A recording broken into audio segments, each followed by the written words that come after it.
Hello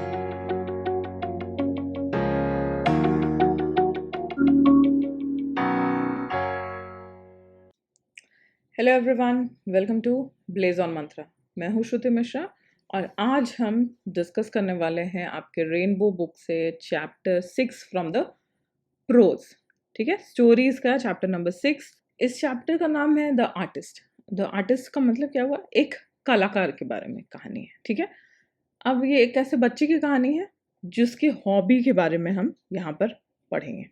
क्या उसकी hobby थी, कैसी हॉबी थी, इसके लिए आपको इस वीडियो को अंत तक देखना होगा। ठीक है, अब सबसे पहले जानते हैं ऑथर के बारे में, शिगा नायो। शिगा नायो ये कौन है? जापानीज है, जापानीज पर्सन है, जापानीज ऑथर है, जापानीज लेखक है और इन जापानीज शॉर्ट स्टोरी लिखने में ये बहुत प्रसिद्ध है। ठीक है, बहुत सेंसिटिवली अपने लोगों के बारे में, उनके कल्चर को अपने स्टोरीज के थ्रू में डिपिक्ट करते हैं।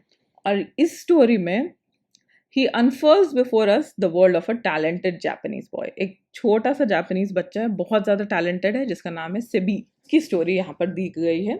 और it shows how the adult world often causes damage to such talents. Okay, और किस तरह से एक बहुत टैलेंटेड बच्चा, क्योंकि लोग उसके बारे में, जो बड़े लोग हैं वो समझ नहीं पाते हैं, एक बहुत टैलेंटेड बच्चे का जो टैलेंट है, उसकी जो कला है वो डिस्ट्रॉय हो जाती है। ठीक है, अब यहाँ पर क्वेश्चन जो आपको दिया गया है, everyone has a hobby of one's own, what is your hobby? सबकी कुछ ना कुछ हॉबी होती है, आपकी क्या है? अपने फ्री टाइम में हम सभी कुछ ना कुछ करना पसंद करते हैं। ठीक है, कोई पेंटिंग बनाना पसंद करता है, कोई खेलना पसंद करता है, किसी का क्रिकेट शौक होता है, टीवी देखना शौक होता है, गाना सुनना शौक होता है। कुछ ना कुछ शौक हर इंसान का होता है जिसमें वो अपनी इच्छा से रुचि लेता है। तो वैसी ही चीज के बारे में एक बच्चे की कहानी, जिससे वो बहुत अटैच्ड है अपने लाइफ में, जो करना चाहता है, जिसे वो बहुत रुचि लेकर करता है, उसी के बारे में इस कहानी में आपको जानने को मिलेगा। तो जो आर्टिस्ट, ये इस बच्चे को बारे में ही कहा गया है, एक कलाकार। सेबी जो है, उसके पेरेंट्स को पता था कि वो अक्सर बाहर जाता था और अपने लिए गार्ड्स लेके आता था। गॉड्स क्या होता है? गॉड्स का मतलब होता है जैसे कद्दू हुआ, ठीक है, कद्दू हुआ, कोहड़ा हुआ, ये सब क्या है? ये सब गॉड्स के कैटेगरी में आता है। गॉड्स सब्जी का एक कैटेगरी है, इसमें नेनुआ हो गया, तरोई हो गया, कद्दू हो गया, फिर कोहड़ा हो गया। ठीक है, ये सब को गॉड्स कहते हैं। तो गांव में जैसे हम देखते हैं कि इनको अगर सुखा दिया जाए एकदम धूप में अच्छी तरीके से, तो ऊपर से हार्ड हो जाता है और अंदर से खोखला हो जाएगा। ठीक है, तो इसी तरह का कुछ यहाँ पर भी स्टोरी में देखने को मिलेगा। कुछ पैसे में उसको मिल जाता था। यहाँ पे सेन का मतलब है जापानीज करेंसी, जिसको नॉर्मल इंग्लिश में येन कहा जाता है, YEN, येन। और उसके पास बहुत बड़ा कलेक्शन हो गया था ये गार्ड्स का।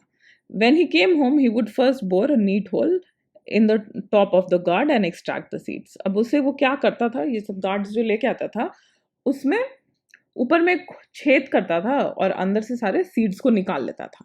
फिर उसके बाद टी लीव्स, चाय के पत्तियों को ऊपर लगाता था। अब यहाँ पर चाय पत्ती, हम जिस चाय पत्ती से चाय बनाते हैं, जो काला काला दाना आप देखते हो, उसकी बात हम नहीं कर रहे हैं। हम लोग बात कर रहे हैं टी लीव्स। ठीक है, जो पत्ता जो होता है चाय के पौधे का, उसका बात कर रहे हैं हम लोग। और इससे क्या होता था, जो उस गॉड जो सब्जी है उसका जो अच्छा स्मेल नहीं होता था, खराब स्मेल होता था, उससे वो स्मेल चला जाता था। उसके बाद वो सेक लेके आता था। सेक क्या है?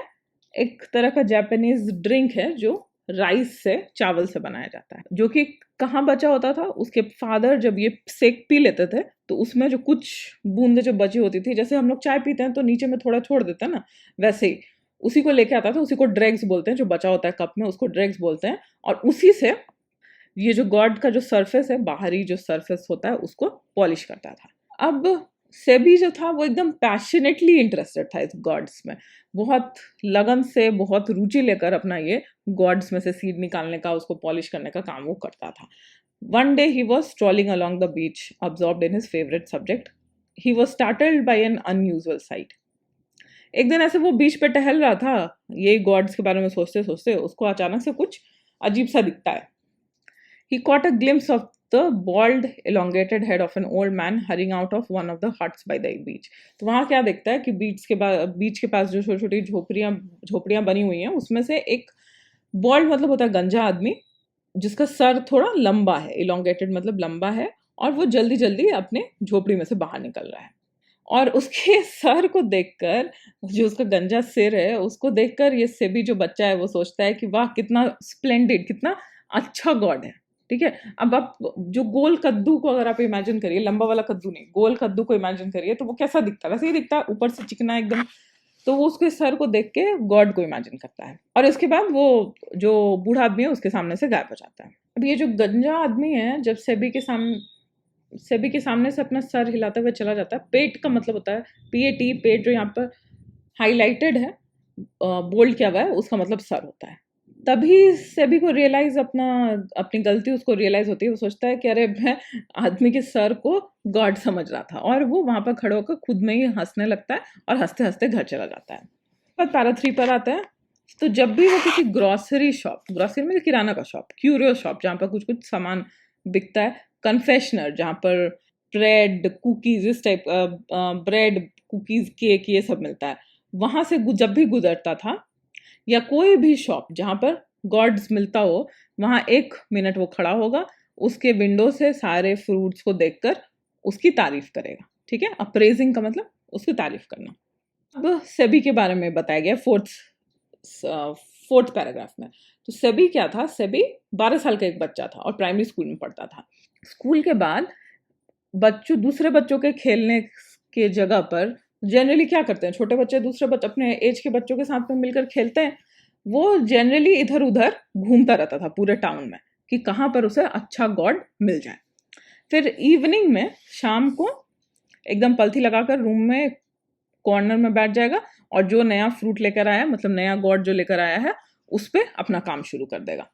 अब जब उसका काम खत्म हो जाएगा, तब फिर उसके ऊपर वो सेक डालेगा। सेक मतलब जो जापानीज राइस का बना हुआ ड्रिंक है, और उस पर एक कॉर्क लगाएगा। कॉर्क का मतलब ढक्कन, जो कि ढक्कन भी उसने खुद ही बनाया है।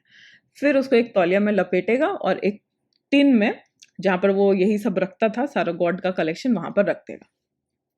और उसके बाद एक कोयले का, जो पैर सेकने वाला होता है कोयला का बना हुआ, उस पर उसको गर्म करेगा, और उसके बाद सो जाएगा। पैराग्राफ 4 में बेसिकली जो सेबी जो बच्चा है, उसके दिनचर्या के बारे में और उसका एज कैसा था उसके बारे में बताया गया है। अब जैसे ही 5th पैराग्राफ में बताया गया है कि जैसे ही वो सुबह उठता था, वही टिन खोलेगा जहाँ पर रात को गॉड रख के गया था, उसको एग्जामिन करेगा, अपने सारे गॉड्स को अच्छे से देखेगा, और जो स्किन होता है, जो बाहरी छिलका जो होता है गॉड का, वो डैम्प रहेगा, गीला रहेगा ओवरनाइट, उसको जो तौलिया में लपेट कर जो रखा गया था उसकी वजह से। और उसको वो एकदम एक टकी लगाकर, जैसे कि उसका कितनी तारीफ कर रहा हो, कितना खुश हो रहा है, जैसे उसका कोई वैल्यूएबल खजाना हो ये सारा गॉड, वैसे उसको देखेगा। और फिर उस पर एक रस्सी बांधकर उसे धूप में सुखाने के लिए रख देगा, और उसके बाद स्कूल चला जाएगा। तो इस बच्चे सेबी का रोज का यही नियम था। ये जो बच्चा है सेबी, ये हार्बर टाउन में रहता था। हार्बर मतलब जो पोर्ट होता है, बंदरगाह, वैसे टाउन में रहता था। जिस टाउन में बंदरगाह हो वहां वो रहता था। अब ऐसे तो उस जगह को सिटी माना जाता था, शहर माना जाता था, लेकिन वो इतना छोटा था कि 20 मिनट में उसके एक किनारे से दूसरे किनारे तक लोग चलकर ही पहुंच जाते थे। और हमेशा से भी जो था, वो छोटा होते हुए भी हमेशा उसके गलियों में इधर उधर घूमता हुआ दिख जाएगा आपको। और जहां पर भी गॉड्स ये सब्जी बेची जाती थी, वहां पर उसके अराउंड वो कहीं ना कहीं आपको मिल ही जाएगा। और उसे मार्केट में मिलने वाले हर एक तरह के गॉड्स के बारे में पता था, सबके बारे में समझता था, सबके बारे में जानता था। अब जनरली जो लोग गॉड्स का कुछ बनाते हैं, किसी भी तरह का इंस्ट्रूमेंट या कुछ, वो लोग जनरली पुराने और ट्विस्टेड, नाल्ड मतलब जो उसका शेप सही नहीं हो, ट्विस्टेड काइंड ऑफ हो, वैसे को पसंद करते हैं। लेकिन ये जो बच्चा था, इसको वैसे वाले गॉड्स नहीं पसंद थे। इसको एकदम जो अच्छे से बना हुआ हो, प्रॉपर शेप का हो, एकदम सिमेट्रिकल, बराबर प्रोपोर्शनेट हो, वैसे शेप के गॉड्स इसको पसंद थे। पैराग्राफ 8 में बताया गया है, that youngster of yours only seems to like the ordinary looking one, said a friend of his father who had come to call. He pointed at the boy who was sitting in the corner, busily polishing a plain guard, round guard. अब उसके घर पे उसके पापा से मिलने पापा के कोई दोस्त आते हैं, तो वो बोलते हैं उसके पापा को कि तुम्हारा जो ये छोटा बच्चा है, इसको सिर्फ जो सिंपल दिखने वाला जो एकदम अच्छा फॉर्म किया हुआ गॉड्स है उसको ही पसंद करता है। इसे कुछ आढ़ा टेढ़ा वैसा फॉर्म्ड गॉड्स में कोई इंटरेस्ट नहीं है। और उस टाइम पर ये बच्चा बैठकर उसी रूम में जो उसका रोज का काम था अपने गॉड्स को पॉलिश कर रहा था। और इसके फादर फिर इस बच्चे की तरफ देखते हैं डिस्गस्टेड लुक से, मतलब जैसे कि कितना दुखी हो, कितना shock but mixed with sadness, कि उनको पसंद नहीं है बिल्कुल भी सेबी का ये सब करना।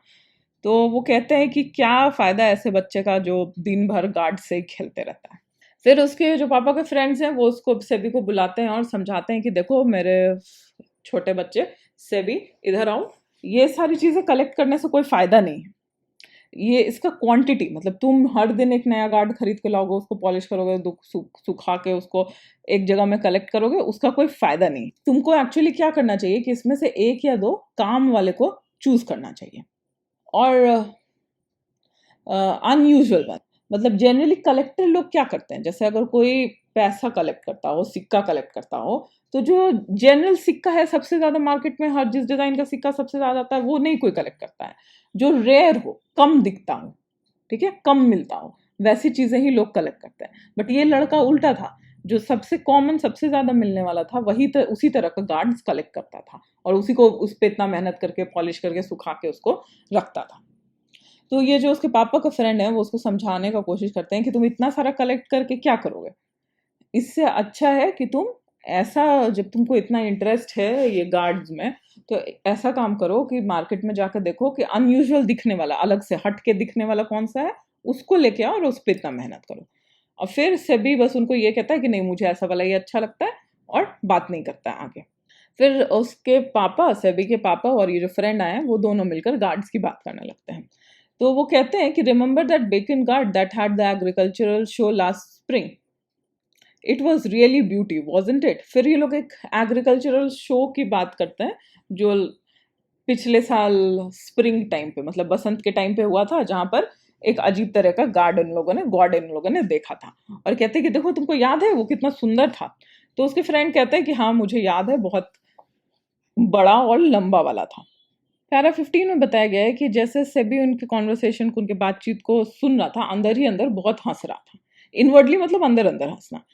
और ये जो बेकिन गॉड है पूरे शहर में उसने बहुत सनसनी फैलाई थी, जैसे आजकल वीडियो वायरल हो जाता है, क्लिप्स वायरल हो जाता है, उसी तरह से। But when he had gone to see it, जब ये बच्चा उस गॉड को देखने गया था, कि उसको कुछ दिमाग में उसका कुछ आइडिया नहीं था कि बेकिन गॉड कैसा होगा, लेकिन वो इतना फेमस हो गया था, सब लोग उसके बारे में बात कर रहे थे कि वो भी उसको देखने गया था।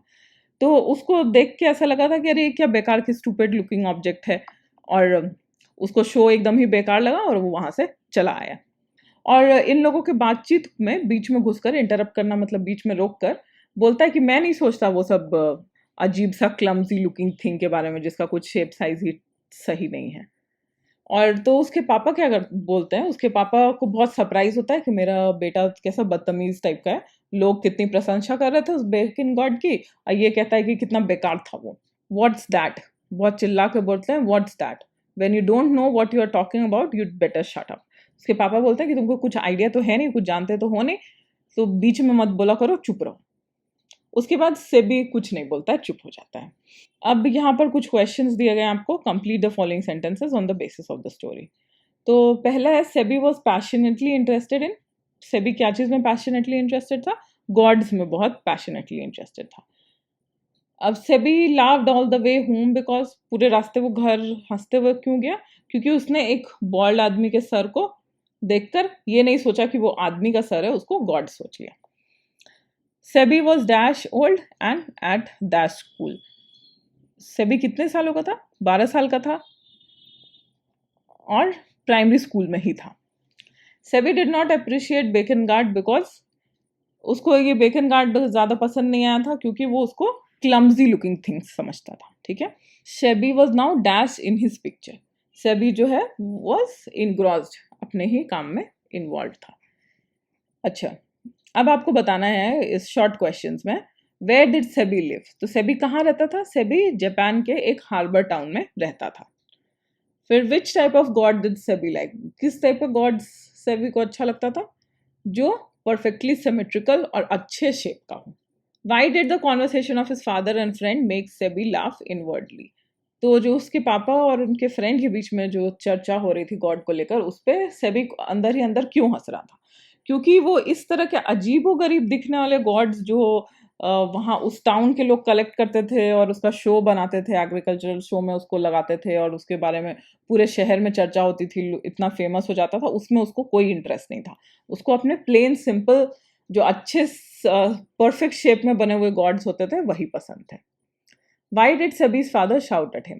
क्यों शबी के फादर उस पर चिल्लाते हैं? क्योंकि वो बड़ों की बात में इंटरप्ट करके ये बोलता है कि आप लोग जिसकी इतनी तारीफ कर रहे हो वो तो मुझे एक बेकार सा चीज देखने में लगता है। Why did Sebi wander about the town? और सेबी पूरे शहर में क्यों घूमता रहता था? वो गॉड्स खरीदने के लिए पूरे शहर में घूमता रहता था। अब एक दिन सेबी वैसे ही शहर में घूम रहा था और एक अनफेमिलियर, मतलब जहाँ वो ज़्यादा नहीं जाता था, वैसे एक रास्ते में जाता है और एक बूढ़ी औरत को देखता है एक फ्रूट स्टॉल लगाए हुए, ठीक है, फ्रूट का ठेला लगाकर वो बैठी है। वहाँ पर वो ड्राइड परसिमन्स, जैसा डेट होता है ना, खजूर, ठीक है, उसी तरह का ये एक फ्रूट है। तो वो ड्राइड परसिमन्स और ऑरेंजेस, संतरा बेच रही थी और उसके पीछे की तरफ बहुत सारा ये गॉड्स का झुंड, मतलब बहुत सारा गॉड्स एक साथ लगाकर वो रखी हुई थी अपने स्टॉल में। तो वहां जाकर वो बोलता है बूढ़ी औरत को कि क्या मैं इनको देख सकता हूँ? और उसके आंसर का इंतजार भी नहीं करता है, खुद ही स्टॉल के पीछे दौड़ता हुआ चला जाता है और सारे गॉड्स को देखना लगता है। Suddenly he caught sight of one which was about 5 inches long and at first sight looked quite commonplace. और उसको फिर अचानक से एक 5 इंच लंबा गॉड पसंद आता है जो कि देखने में एकदम ऑर्डिनरी था, जो कि किसी को फैसिनेट नहीं करेगा कि अरे कितना अलग सा दिख रहा है, ठीक है, एकदम देखने में सिंपल लुकिंग था। Something about it made Sebi's heart beat faster. अब उसको वो इतना पसंद आ गया था कि उसके दिल की धड़कन तेज हो गई थी। फिर वो पूछता है कि कितना है इसका, और इतना ज्यादा वो खुश है इस गार्ड को देखने से कि ठीक से उसकी आवाज भी नहीं निकल रही है। तो वो वो बूढ़ी औरत बोलती है कि अरे तुम जिस एक छोटे बच्चे हो इसलिए मैं तुमको ये 10 सेंट्स में दे दूंगी, ठीक है, 10 येन में दे दूंगी। तो वो बोलता है कि ठीक है, तो आप इसको पकड़ो, मैं अभी पैसे लेकर आता हूँ। अब तुरंत भागता वो घर जाता है और पैसे लेकर आ जाता है, उसको खरीदता है गॉड को और घर वापस आ जाता है। फिर पैराग्राफ 25 में बताया जा रहा है फिर उस टाइम से अपने इसी गॉड से वो चिपका हुआ है, उससे अलग नहीं हो रहा है। स्कूल लेकर जाता है उसको, पॉलिश करता है क्लास टाइम में डेस्क के नीचे रख कर ताकि टीचर ना देख ले। ज़्यादा देर नहीं हुआ होता है उसको, ताकि तभी उसके टीचर देख लेते हैं उसको गॉड पॉलिश करते हुए। और जो ये टीचर थे वो ज़्यादा गुस्सा थे, क्योंकि इंसेंस का मतलब बहुत एंग्री, बहुत ज़्यादा गुस्सा थे, क्योंकि वो एथिक्स के क्लास में बैठकर ये सब कर रहा था, ठीक है, मतलब जिस क्लास में मॉरलिटी, सही गलत, ये सब चीज़ सिखाया जाता है, बिहेवियर का तरीका सिखाया जाता है, उस क्लास में उस पढ़ाई के ऊपर ध्यान देने की बजाय वो अपने गॉड्स को पॉलिश कर रहा था। तो टीचर देखकर ये बहुत ज़्यादा गुस्सा हो जाते हैं। और टीचर जो थे वो जापान के दूसरे पार्ट से आते थे, जिधर जिस टाउन में ये बच्चा रहता उधर के नहीं थे, दूसरे तरफ के थे टीचर।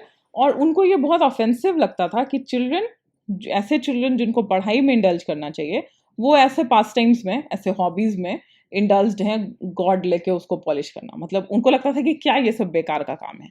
एफेमिनेट मतलब होता है ऐसी चीजें जो स्पेशली वुमेन करती हैं, ठीक है, या जो ऐसा माना जाए कि अरे ये तो लड़की का काम है, उस तरह से, ठीक है, लड़का ऐसा थोड़ी करता है, ये तो लड़की का काम है, उस तरह का वो मानते थे ये सब चीज। तो उनके स्टूडेंट्स ये एक जापानीज बैले का मतलब होता है लिरिकल सॉन्ग, ठीक है, वो भी गाए, उससे उनको प्रॉब्लम नहीं था, बट कैसे गाना है, हार्श वॉइस में गाना है, ठीक है, लड़की की तरह सूदिंग सॉफ्ट वॉइस में नहीं गाना है। Now when he found SEBI silently polishing his guard, his voice trembled with fury.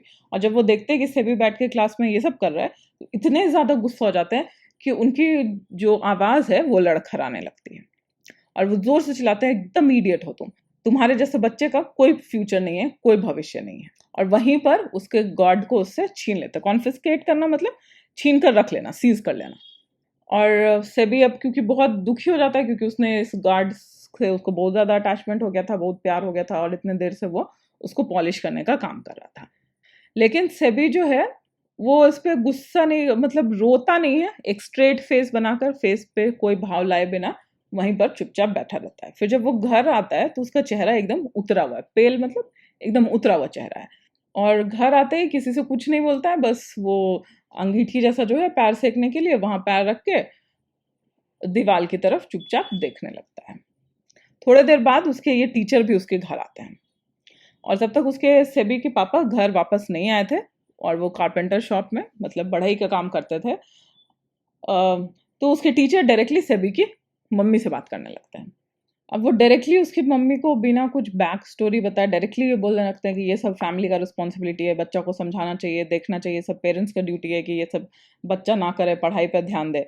और उसकी मम्मी को बहुत एम्बैरेसमेंट होता है, बहुत उनको शर्म आता है कि मेरा बच्चा इतना बिगड़ा हुआ है कि टीचर आकर घर में कंप्लेन कर रहे हैं, और हम लोगों को ये बोल रहे हैं कि आपको ठीक से अच्छे पेरेंट्स बनना नहीं आता है, और हम लोगों को दोष दे रहे हैं। तो वो कुछ अपॉलॉजी मतलब क्षमा प्रार्थना करने लगती हैं। अब इतने ही समय में सेबी जो था वो अपने आप को ये कोशिश कर रहा था कि उसके ऊपर कोई ध्यान न दे, वो एकदम इनकॉन्स्पिक्यूअस हो जाए, ताकि वो ध्यान देने लायक ना रहे, ऐसा मतलब जिसकी तरफ ध्यान आकर्षित ना हो।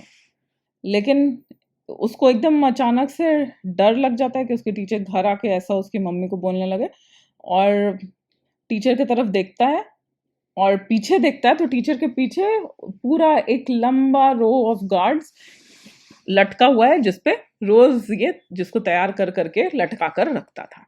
और मन में सोचने लगा कि अभी तो ये एक गार्ड देखकर इतना मेरे ऊपर चिल्ला रहे, मेरे पेरेंट्स के ऊपर चिल्ला रहे, तब क्या होगा जब ये पूरा को पूरा रो ऑफ गॉड्स देख लेंगे। अब अंदर ही अंदर डरते हुए वो इससे भी क्या बुरा हो सकता है उसके लिए वेट करता है। But at the length the man exhausted his rhetoric. Rhetoric का मतलब है जोर जोर से जो वो बोल रहे थे गुस्से में, वो उनका खत्म हो जाता है, शांत होते हैं वो थोड़ा थक कर, and stamped angrily of the house, और पैर पटकते हुए घर से बाहर चले जाते हैं। सेवी हीव्ड अ साई ऑफ रिलीफ। अब उसको थोड़ा शांति होता है कि चलो कम से कम मेरा रो ऑफ गॉड्स तो उनको नहीं दिखा।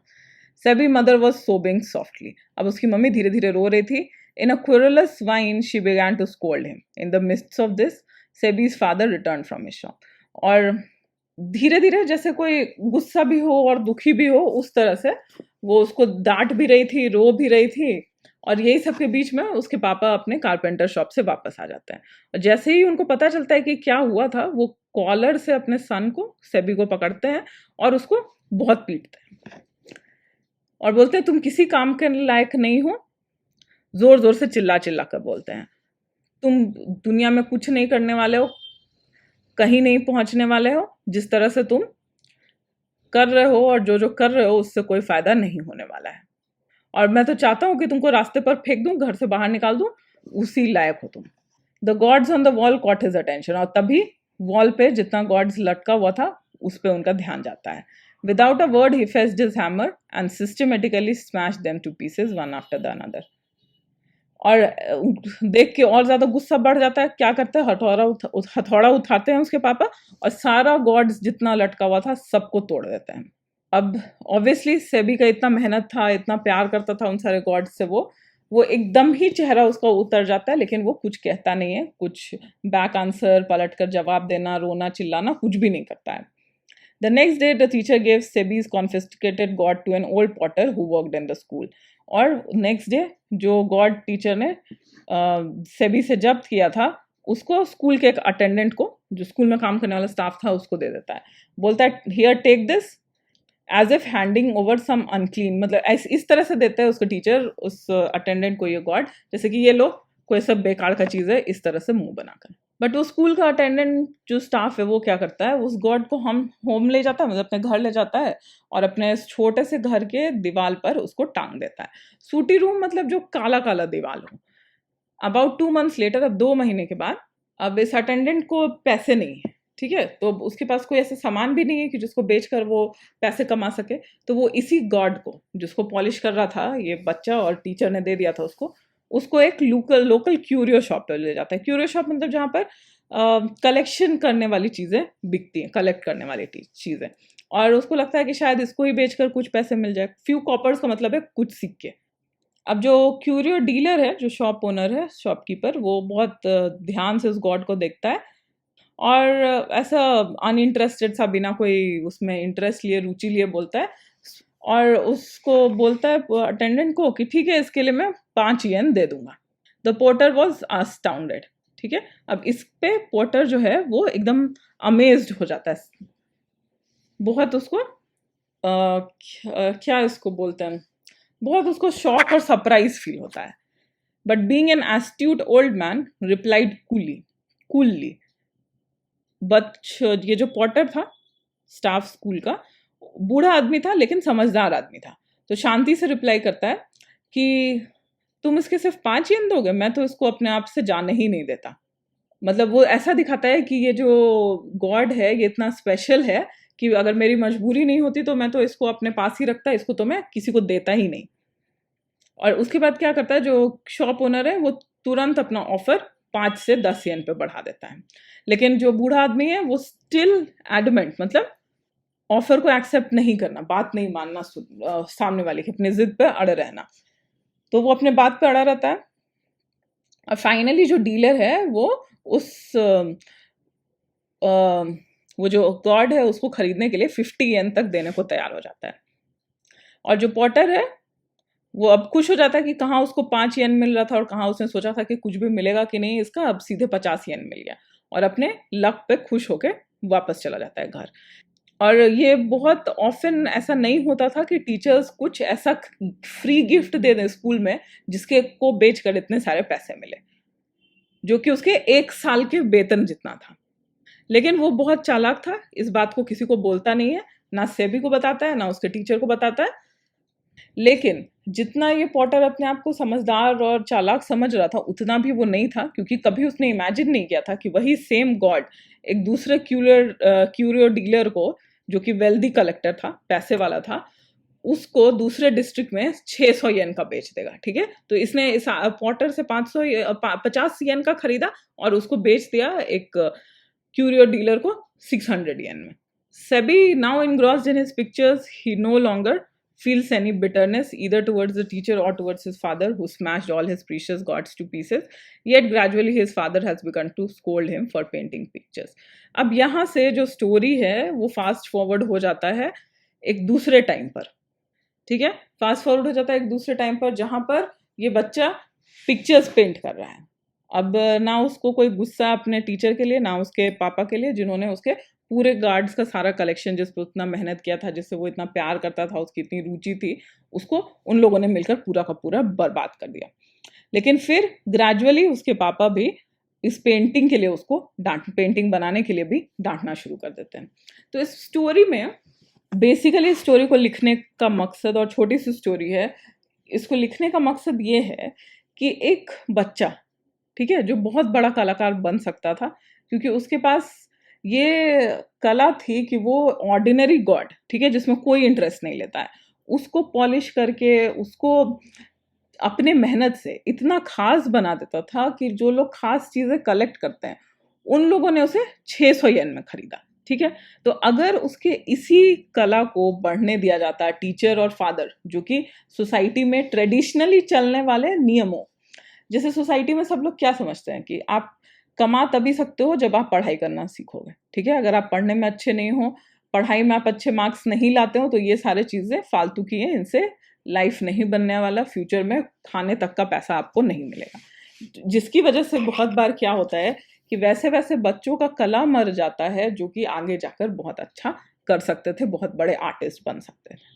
ठीक है, तो उसके पापा और टीचर ने मिलकर उसका एक जो शौक था जिसमें वो बहुत अच्छा था उसको मिटा दिया। अब वो पेंटिंग करना शुरू करता है, उसके भी पीछे वो लोग पड़ जाते हैं कि ये क्या बेकार की चीजें हैं। ठीक है, और ये ऐसा नहीं है कि ये सिर्फ जापान में हो रहा है, ये सब हम सभी के साथ होता है।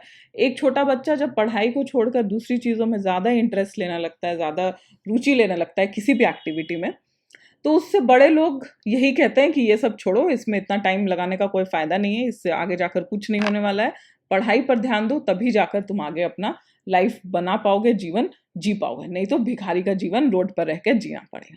ठीक है, इसी चीज को ये चैप्टर दर्शाता है, इसी के बारे में चैप्टर में बताया गया है इस बच्चे की स्टोरी के द्वारा। अब यहाँ से फिर हम आते हैं कंप्लीट द फॉलोइंग सेंटेंसेस पे। Old women asked dash for the guard. कितने पैसे मांगे ओल्ड वुमेन ने? उसको 5 येन मांगती है। ठीक है, the teacher was particularly angry because, teacher क्यों गुस्सा था? क्योंकि एथिक्स के क्लास में बैठकर इतनी ज़रूरी चीज़ सीखने के बजाय ये जो बच्चा था वो अपने गॉड को पॉलिश कर रहा था। सेबी के फादर कहाँ काम करते थे? कारपेंटर की दुकान पर काम करते थे। सेबी के फादर ने हैमर लाकर, हथौड़ा लाकर क्या किया? सेबी के सारे जितने गॉड्स के कलेक्शन थे उनको तोड़ दिया। और क्यूरियो डीलर ने उस गॉड को कितने में बेचा? उसको एक वेल्दी क्यूरियो डीलर को 600 येन में बेच दिया। ठीक है, अब ऐसा क्या हुआ था सेबी के साथ जिससे उसकी दिल की धड़कनें बढ़ गई थी? एक सिंपल सा गॉड देखकर बूढ़ी औरत के स्टॉल में उसकी दिल की धड़कनें बढ़ गई थी। किस चीज को एफिमिनेट पास टाइम कहा गया है? इस तरह से गॉड्स ये सब मेंटेन करने को एफिमिनेट पास टाइम का। फिर सेबी के फादर ने क्या किया? उसके टीचर के कंप्लेन पे वो और ज्यादा गुस्सा हो गए और गुस्से में आकर उन्होंने सेबी को बहुत पीटा और उसके सारे गॉड्स को तोड़ दिया। क्यूरियो डीलर ने कितना पे किया कॉन्फिस्केटेड गॉड्स के लिए? तो पहले 50 येन पे किया, फिर बाद में उसको 600 येन में बेच दिया। How did Sebi do after he was force to give up collecting gods? अब जब उसको इस चीज के लिए पनिशमेंट मिला गॉड्स कलेक्ट करने के लिए, तब सेबी क्या करने लगा? तो गॉड्स कलेक्शन छोड़कर वो पेंटिंग पर आ गया। तो ये थे आपके चैप्टर 6 की पूरी स्टोरी। ठीक है, कहानी को मैंने अच्छे से समझा दिया है। शॉर्ट क्वेश्चन आंसर्स भी हमने डिस्कस कर लिए हैं। अब आप लॉन्ग क्वेश्चन आंसर्स डिस्कस करना चाहते हो और पीछे के एक्सरसाइजेस डिस्कस करना चाहते हो तो आप मुझे मेरे ईमेल आईडी जो कि यहाँ पे डिस्क्रिप्शन में दिया गया है वहाँ पर कांटेक्ट कर सकते हो। चैनल पे भी आप के मेंबर बन सकते हो। Okay, so please don't forget to subscribe to my channel blaze on Mantra, ताकि आपकी पढ़ाई इसी तरह से चलती रहे। मैं आपको सारे एक एक करके सारे चैप्टर्स अच्छे से समझाती रहूँगी। ओके, और आपकी एग्जाम की तैयारी एकदम full proof 100% guarantee. Thank you.